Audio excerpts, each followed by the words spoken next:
So the impetus for the Seattle flu study was to develop a system to understand how flu would enter and spread within a city. Traditionally, we rely on the hospital to give us answers for when the flu season starts. And often the people who go to the hospital are people who are elderly, who are very young, and they're not often the first people who get sick.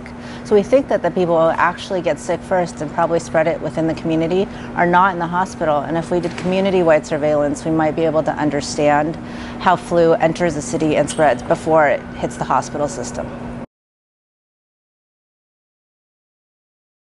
So I think one of the key benefits is to be able to prepare for the flu season. When flu season starts, it often overwhelms the hospital infrastructure and often overwhelms pediatricians' offices. Everybody shows up at the same time. You suddenly need to have a lot of doses of antivirals ready to give. And this would provide a system where we would know early. We would give you about 2 to 3 weeks notice ahead of time that something was happening in order to prepare for it.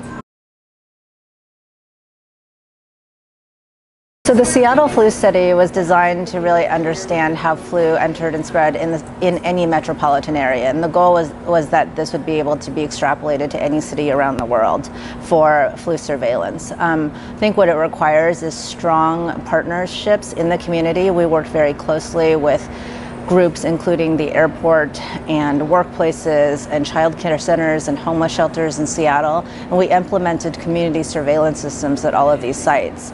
And I think that requires a lot of communication and education and a lot of time spent answering questions of the community to make sure that what we're doing is appropriate and acceptable to those out there who are actually going to be seeing the first cases of flu.